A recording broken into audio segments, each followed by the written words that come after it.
Grand Rising, everyone. Stay least. Scripture. Blessed are those who take refuge in Him. Psalms 2:21. Today's prayer. We're going to go over everything happens for a reason. I'm going to find the glasses. Give me a minute. Gotta go back to chapter. Don't look like it's Peabody, but there we go.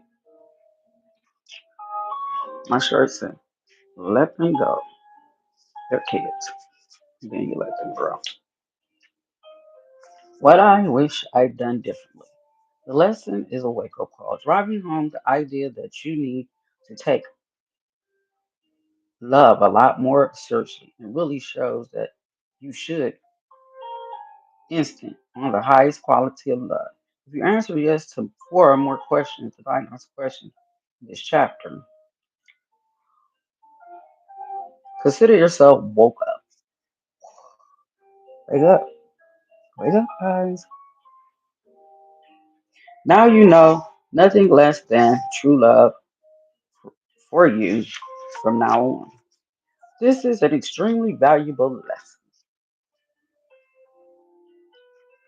Most people say that they know the value of love, but that having a successful relationship is a complex and mysterious process. Hmm. The opposite is true. I see this is my work every day. Most people have a lot of information about how to make these relationships satisfying, but they don't implement this information because they don't give the highest priority to the things that ensure real love. They know what to do, but we don't do it. We really don't. Al was a patient of mine. Over time, I discovered that he was genuinely a good person. He would never deliberately hurt anyone. But here's what happened at the wedding. After the service and the reception at the country club, he was in a great mood. Why not? He just married the most beautiful, wonderful woman in the world. Ooh, yeah. He sat on the lawn with his buddies, smoking cigars, basking in his happiness. As time passed, his new bride waited for him inside. She arranged with Al that as a romantic ritual, he come in around 10 p.m. and help her take off her wedding gown. But Al never came. So what? He didn't come.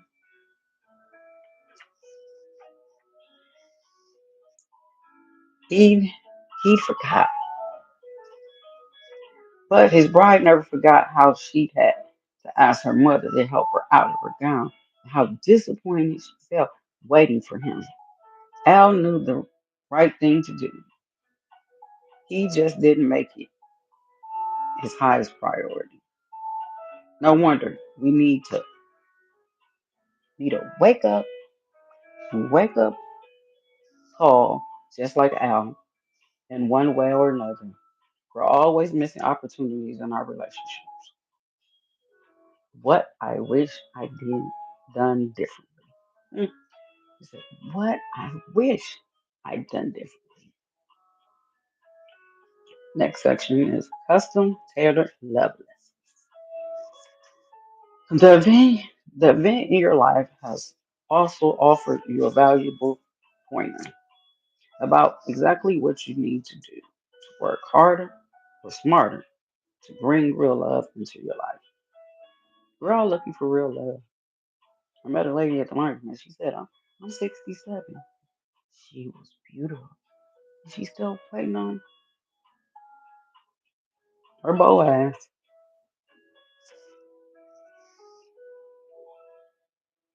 What is that pointer in your case? Here's how to read one of these events of your life. to see what you need to find true love. Something happens to you, that's a wake up call about the quality of love in your life.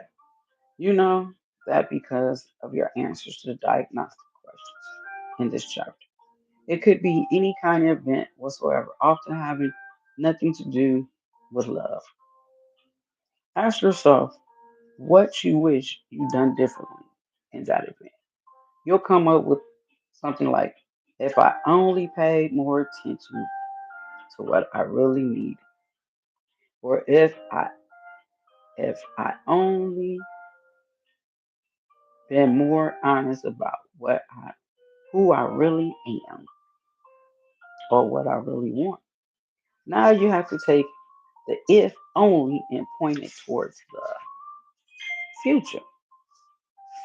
Instead of thinking about what you wish you done differently in the past, think about how you can do things differently in the future. From now on in my relationship, I'm going to pay more attention to what I really need and make sure my important needs get met. From now on in all my relationships, I'm going to be more honest about who I really am, even if I find that a little scary or a little weird. You can't fix the past, but you can fix your life if you do in the future what you wish you done in the past. Now we're going to read about man bonked on the head by a falling flower pot. Okay, I wonder what this is. He got hit in the head by a flower. I guess it's a metaphor. Here's an example of how cosmic kindergarten teaches us lessons about love. Lewis, a guy I talked to in my research on the meaning of the events in our lives, had been walking up Park Avenue in New York. A plant and a small plastic flower pot fell out of a window, bonked him on the head, knocked him out, and gave him a concussion. Ooh. If it had been something heavier or had fallen out of a higher window, it would have killed him. As Lewis answered the diagnostic question, here it is, became clear that this meaning of what happened had something to do with giving him what he needed to find real love. But what was the specific lesson he needed to learn? And how do you figure out the lesson when you've been hit on the head with a plastic flower pot? Hmm, really? Hmm. I asked Lewis what he wished he'd done differently around this experience. He said, it's funny you asked. There's nothing I could have done differently. I was just walking down the street. But here's the thing, when I woke up from being knocked out and finally understood what had happened, the first thing I thought was I could have been killed so easily.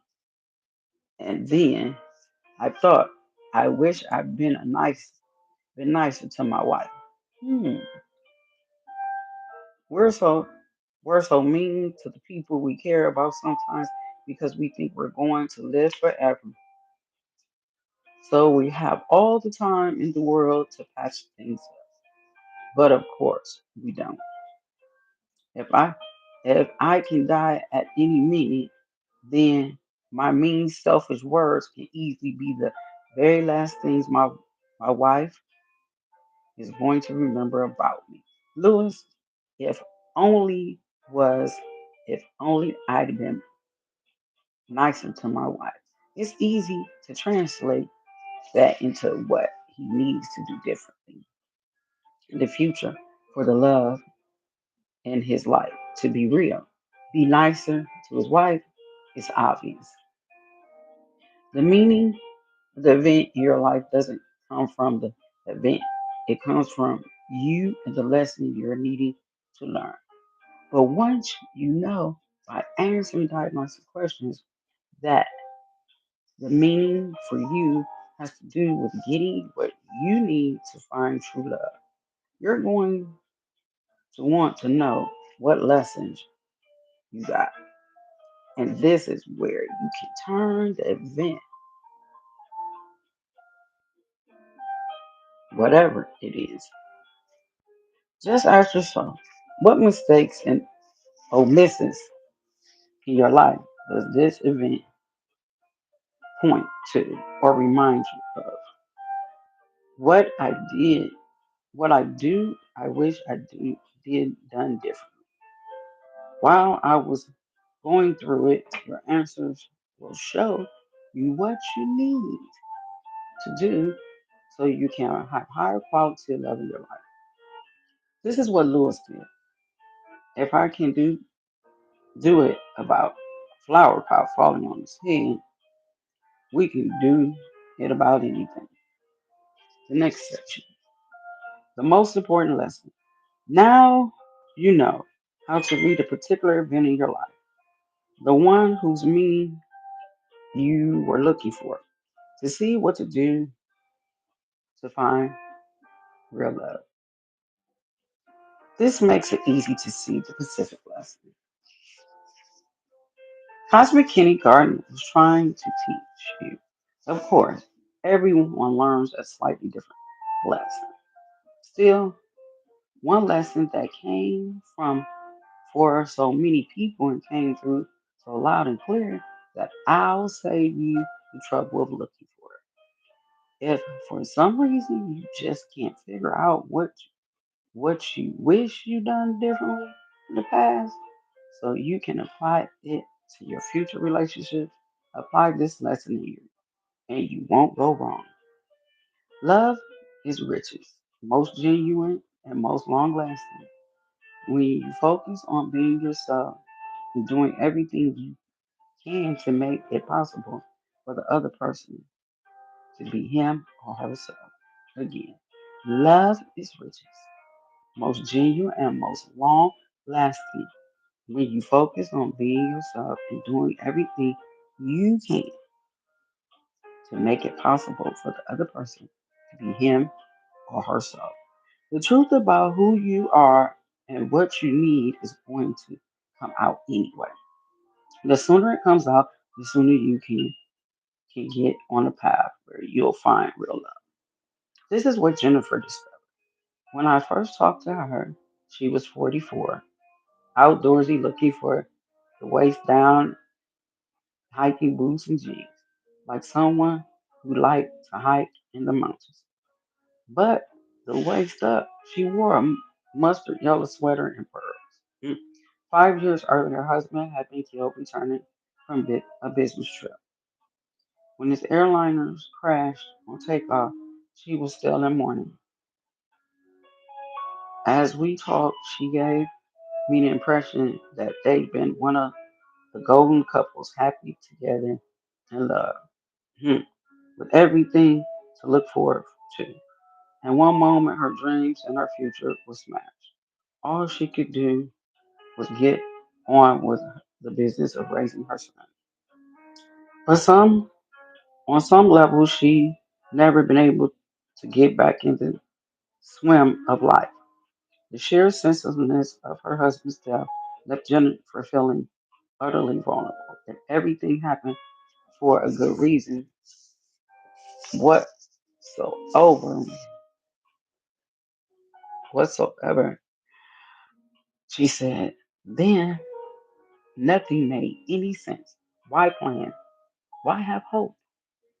I could see what was at stake for her. Would she be open? Would she spend her life emotionally crippled by what had happened? Would she find a way to make peace with it or finally be able to embrace whatever life she was meant to live? This would be all the difference between being alone for the rest of her life and finding true love again. Between feeling that she was stuck in a limbo and feeling like herself again. Don't get me wrong, Jennifer said. I think I'm a positive person. I love life. I don't feel guilty about being happy. It's just that, when Everett was killed, I was lost in the darkness. And then things started getting lighter. I thought I had to get all the way back to brightness, but I stayed stuck at dark gray. That's why I came to see you to find the light again. As we talked, I had the sense that everything hadn't been perfect in Jennifer and Edward's relationship. Was a sign that there was things Jennifer needed to learn. Cosmic kindergarten can be very hard nosed school called hard knock. It will it will keep holding you back until you learn the lesson you're needing to learn. This is why many of us are stuck in our lives. Learn already. Then you'll be able to move on. Before long, Jennifer opened up to me. When my husband died, I had all these regrets. God, every time I've gotten mad at him, every time he wanted me to make love, I would put him off for stupid reasons. I regretted everything, but that's just stuff everyone does. I also regretted everything just because I also started thinking about more deeply about my marriage, and I started having this whole new regret that even now I have trouble forgiving myself for that. I wasn't really myself with Evan. Most of the time, I just tried to be the person he wanted me to be. Then sometimes I would just get in the mood and I'll act mean, but neither of those people were really me. I think I'm a dreamer, goofer, more romantic person than I let him see. I like being outdoors, stuff like that. The reason, the reason this still makes me so sad, oh, makes me so sad. Tears started flowing down Jennifer's cheeks. Is that where we ever really married?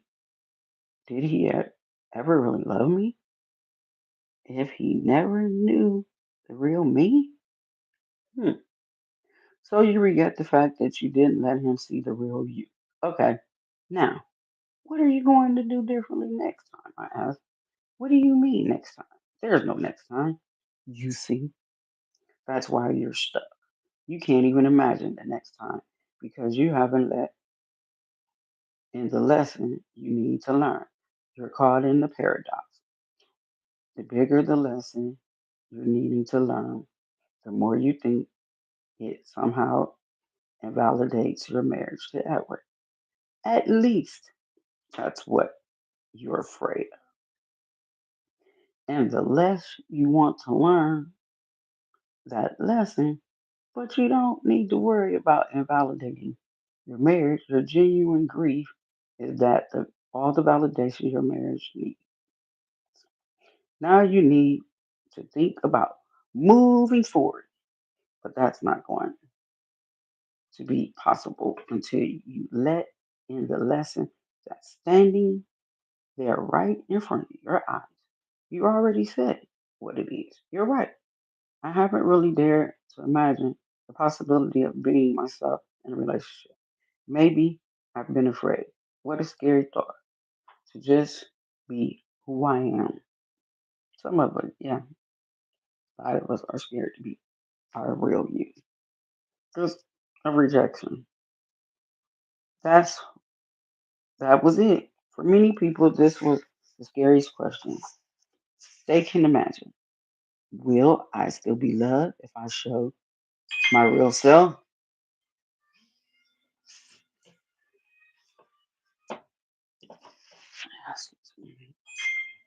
Will I still be loved if I show my real self? But if you show who you really are, you're rejected. It hurts. Yes. But at least you're spared a lifetime of hiding. If you show who you are and you're loved, then you know you're really loved. And it's the only way to feel that you're really loved. Be yourself. That's why a radical decision to be yourself comes up so often for people who have gone through hell. to wake them up to the importance of finding real love. It's hard, it's risky, but if you don't show who you really are, you'll never feel really loved. You'll never be able to give the love you're capable of giving.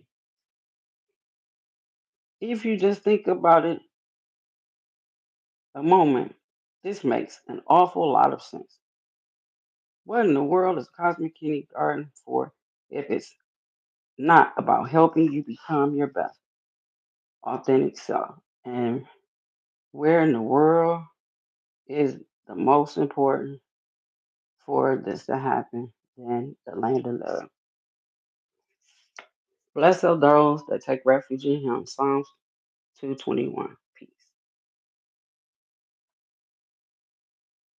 Phew.